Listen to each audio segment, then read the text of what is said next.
Hello everyone, a warm welcome to all of you. I am Nandita Nange from CSNSR and today we are here to discuss about the Modified Interest Subvention Scheme.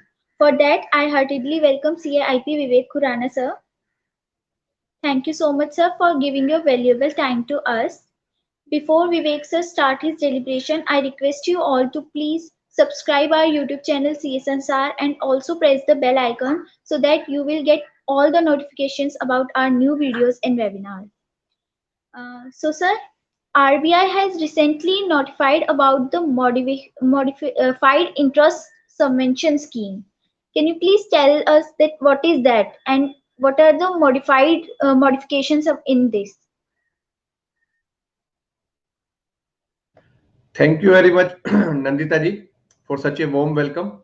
And my sincere thanks to Team CS Ansar for giving me once again opportunity on your platform. And you have rightly said, RBI had recently issued a notification regarding the modified interest subvention scheme for short-term crop loan and short-term loans for the allied services under the KCC, and this is the recently notified by the RBI. Even cabinet has already approved it in the month of August. So we will discuss about the interest subvention scheme, and it's not the new scheme; it's already there from last few years. So we will discuss one by one. Let me show you through the PPT, and I think PPT is visible. Yes. Yes, sir. So, modified interest subvention scheme for short-term loans for agriculture and allied services availed through the Kisan Credit Card KCC during the financial year 22-23 and for the year 23-24. And this is for the benefit for the farmers, for banks, and even for the concurrent auditors and also for the statutory auditors. Because at the time of bank audit, we have to check lots of certificates which we are giving. So this interest subvention scheme, we have to check it whether bank is claiming correctly or not. So we'll discuss जो अभी RBI ने circular issue किया है. Before that, one disclaimer is there. All these are my personal views and can't be constitute the views of the ICI, CSNSR or any other person or any other authority. And please don't take it any legal advice or the legal opinion, professional advice or the professional opinion. And the purpose of this video is just to spread knowledge, information, awareness, and shall not be treated as solicitation in any manner or for any other purpose whatsoever. And my request to all of you, please also go through the RBI notification, any relevant circular, even ICI guidance notes are there from time to time, bank policy, that you can check it out. So RBI had issued a notification on 23rd November. This is the notification number. This notification number is there. This is for the modified interest subvention scheme for short-term loans for agriculture and allied services availed through the KCC during the financial year 23 and 24, 22, 23 and 23, 24. जो भी year चल रहा है आपका 22, 23 year financial year चल रहा है, और इसी ईयर्स के लिए और नेक्स्ट ईयर्स के लिए they have announce the modified interest subvention scheme. इससे पहले जो इंटरेस्ट सबवेंशन स्कीम थी, this was issued by the RBI through a circular dated 28th April 2022. आप उसको भी चेक कर सकते हो. And this was for the financial year 21-22. And in continuation of interest subvention scheme, government has also modified for the financial year 23, 22, 23, 23, 24. तो उसके लिए एक जो सर्कुलर मैंने पीछे आपको बताया, they come with this circular. And interest subvention scheme है क्या? बेसिकली इंटरेस्ट सबवेंशन जो है, इट्स ए सब्सिडी और द रिबेट. तो गवर्नमेंट वांट्स कि bank should give the loan to the farmers at the minimum rate, और उसमें भी जो उनको एक इंटरेस्ट सबवेंशन स्कीम है, so that banks or other institution gives the loans at the minimal rate of interest, and then they can claim from the government of India. So जो ये scheme है, this is from the government of India itself. So 17 अगस्त को cabinet ने इसको approve किया था, but हालांकि आरबीआई ने इसको 23 नवंबर को मॉडिफाई किया, नोटिफाइड किया. सो बिफोर दैट हम एक थोड़ा सा एक डिस्कस करते हैं regarding the long duration crop, short duration crop. हालांकि इसके ऊपर पूरे complete videos you can check it from the CS Ansar YouTube channel. वहां पे हमने ऑलरेडी डिटेल में एग्रीकल्चर लोन के ऊपर आपने कैसे उसका ऑडिट करना है, ऑलरेडी देयर से हम उसको उसका लिंक आपको आई बटन में या फिर कमेंट बॉक्स में दे देंगे। तो लॉन्ग ड्यूरेशन क्रॉप्स जो है, this is the crop with season longer than 1 year. अगर उसका season longer than 1 year then it's a long duration crop. Short duration कौन से हैं? Which are not long duration crop, means less than 1 year. तो cropping pattern भी अलग है, तो उसके ऊपर अभी हम डिस्कस नहीं करेंगे। एंड द किसान क्रेडिट कार्ड, जो किसान क्रेडिट कार्ड है, इसके ऊपर भी पूरा डिटेल में हमने डिस्कस किया है। आप उसको चेक कर लेना। मैं अभी सिर्फ आपके लिए एक रिव्यू कर रहा हूँ किसान क्रेडिट कार्ड को। तो Kisan credit card basically is issued to the farmers for the adequate and timely credit. तो एक उनको एक क्रेडिट के लिए क्रेडिट कार्ड दे दिया, Kisan credit card, so that they can avail from time to time from the single windows for their cultivation and other needs. उसमें भी अलग अलग है, short term credit limits and long term credit limits है। Short terms में क्या है? Basically for their cultivation of crops, then post harvest expenses, फिर produce marketing loan, consumption requirement of farmers household, working capital for maintenance of farm assets and activities। सो जो ये short term credit limits हैं under किसान credit card scheme, उसके ऊपर ये circular this notification applicable है, जो किसान क्रेडिट कार्ड के under short term crop loans हैं, जो आपके शॉर्ट टर्म क्रॉप लोन्स या short term loans for the allied services under KCC. So ये जो ABCDE आपके पास जो एक्सपेंस है, cultivation of crops, post harvest expensive, produce marketing, so इन सब के लिए अगर वो लोन लेता है, उसमें भी कुछ लिमिट्स हैं। तो किसको एलिजिबिलिटी है, कौन कौन प्रोवाइड करता है, किनको वो रिम्बर्स करेंगे government of India to the bank? Public sector bank, private sector banks. But private sector banks में उन्होंने कहा है कि loan given by the rural and the semi-urban branches only. Then small finance banks and computerized primary agriculture cooperative society which have been seeded with scheduled commercial banks on use of their own resources। So and किस किस के लिए मिलेगा वो already हम discuss कर चुके हैं। Short term crop loans means agriculture sector and the allied activities. Short term crop loans होने चाहिए, या शॉर्ट टर्म लोन जो है for allied services which are animal husbandry, dairy products, fisheries, book keeping etcetera. And उसमें जो limits है overall 3 lakh rupees है, जो केसीसी के अंडर लिमिट्स है, which should be overall 3 lakh rupees तक है। उसी के ऊपर आपको interest subvention scheme will be there. और कैलकुलेट कैसे करना है आपने इंटरेस्ट सबवेंशन, जो बैंक्स वगैरह कैलकुलेट करेंगे, that would be on the loan amount, जो आपका लोन अमाउंट है from the date of disbursement, या डॉल जो डेट ऑफ डिसबर्समेंट है, up to the date of actual payment, जिस डेट को एक्चुअल पेमेंट कर रहे हैं बाय द फार्मर, या बैंक ने जो ड्यू डेट रखी है loan fix by the banks, whichever is earlier and subject to maximum period of 1 year, that would be the calculation for the interest। And I told you government of India wants कि banks and these public institutions should give the loan to the farmers at the minimum rates। so उनके लिए उन्होंने 22-23 में एक lending rate to farmers इतना 7% है, तो they will reimburse to the lending institutions 1.5%। ये पहले 2% था, इस बार इन्होंने रिड्यूस कर दिया 1.5%। And same rate is for the 23-24 1.5%। तो रिमेंबर दिस थिंग, जब आप सर्टिफिकेट इश्यू करें तो चेक कर लेना at the time of statutory audit. Concurrent auditor अगर है तो साथ के साथ उसको चेक कर सकते हैं। एंड इसके अलावा जो ये रेट्स है आपके 1.5% इंटरेस्ट सबवेंशन स्कीम के अंदर, दे हैव आल्सो सेड कि एक additional interest subvention at the rate of 3% per annum will be provided to those farmers which are repaying at time। कि अगर आप repayment कर रहे हैं on time से, means from the date of dispersal of the loans and up to the actual date of repayment, या date fixed by the bank whichever is earlier subject to a maximum period of 1 year।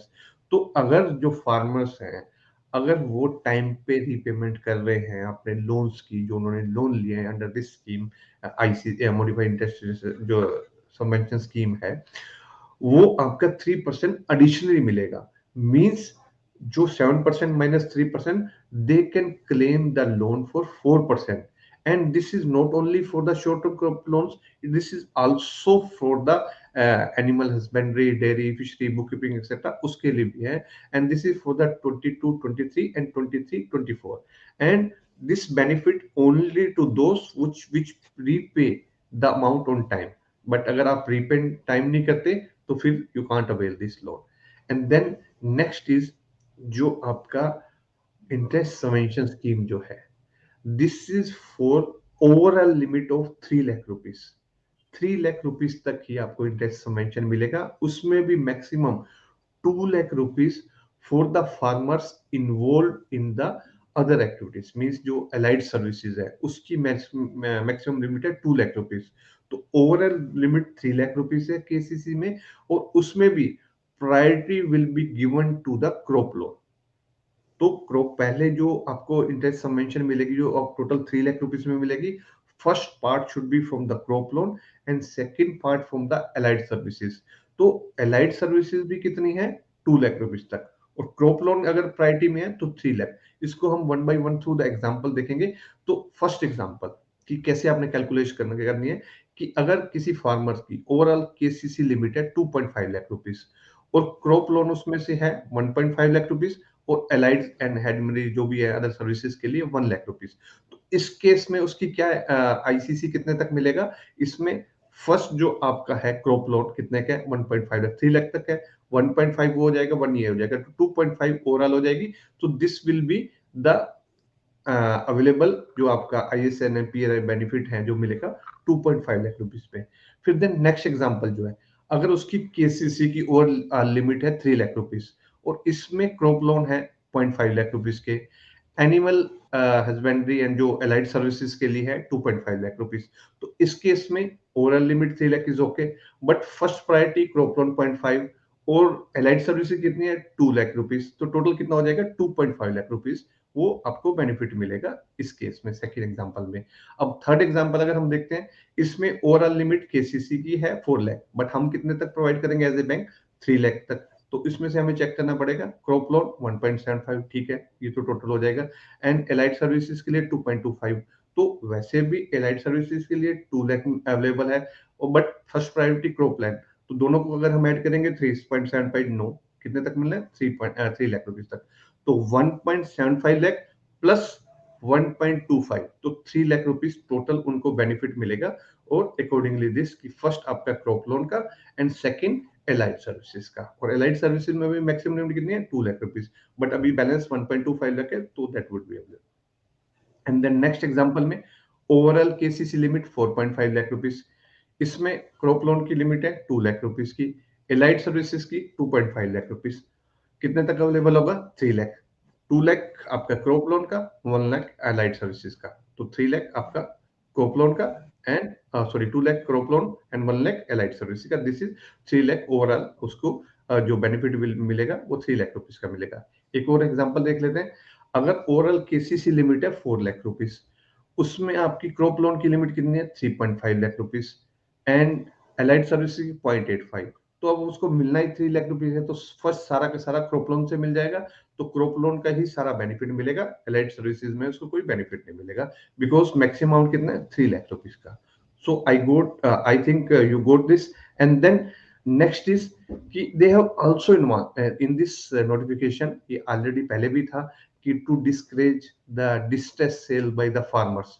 तो farmers की जो एकदम से अपना cell कर देते हैं प्रोडक्ट को, नाउ दे आर एनकरेजिंग कि आप उसको स्टोर करिए वेयर हाउस में, तो उसके लिए भी further they have extended this जो स्कीम है for the small and marginal farmers. Small and marginal farmers कौन से होते हैं, मार्जिनल फार्मर्स की आपके 1 हेक्टेयर तक है, स्मॉल का 2 हेक्टेयर तक है एग्रीकल्चर लैंड, आप उसको कर रहे हैं, तो आपको फर्दर आपके 6 मंथ तक पोस्ट हार्वेस्ट द क्रॉप, कि आप उसको वेयर हाउस में स्टोर करते हैं, तो वेयर हाउस की रिसिप्ट प्रोवाइड करके, वेयर हाउस कौन से है, which are accredited by the WRDA, and उसके बेसिस पे आपको दिस स्कीम विल बी, जो आपका इंटरेस्ट सबवेंशन स्कीम है, will be applicable for next 6 months के लिए, और उसका सेम रेट एप्लीकेबल हो गया जो क्रॉप लोन का हो गया आपका। देन कुछ इसके ऊपर भी हमने ऑलरेडी डिस्कस किया हुआ है, नेचुरल कैलामिटीज, कौन कौन सी नेचुरल कैलामिटीज होती है एग्रीकल्चर लोन के ऊपर, तो मैं इसके ऊपर डिटेल में डिस्कस नहीं करूंगा। तो इन दिस नोटिफिकेशन ये ऑलरेडी उसमें है, पहले से भी ये था कि अगर कोई नेचुरल कैलामिटीज हैं और बैंक आपका loan in case of natural calamity उसको रिस्ट्रक्चर कर देते हैं। तो जो ये इंटरेस्ट सबवेंशन स्कीम है will be applicable from the first year on the restructured amount के ऊपर, और सेकेंड ईयर से आपका नॉर्मल रेट एप्लीकेबल हो जाएगा।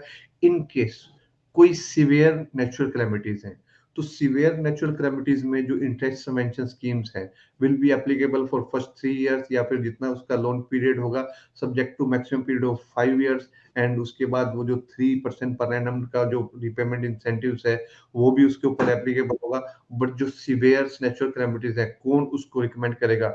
वो रिकमेंड करेगा by the high level committee based on the recommendation of the inter minister central team and the sub committee of the national executive committee. वो रिकमेंड करेंगे कि किस किस में एरिया में सीवियर नेचुरल कैलेमिटीज हैं और उसको क्या क्या एडिशनल बेनिफिट देने चाहिए। And then interest subvention schemes के लिए कुछ और ये भी ऑलरेडी देयर, तो इसमें कि जो आपका आधार्स है वो लिंक अगर ऑलरेडी था, this should be continue to mandatory आपका 22 23 और 23 24 में भी होना चाहिए।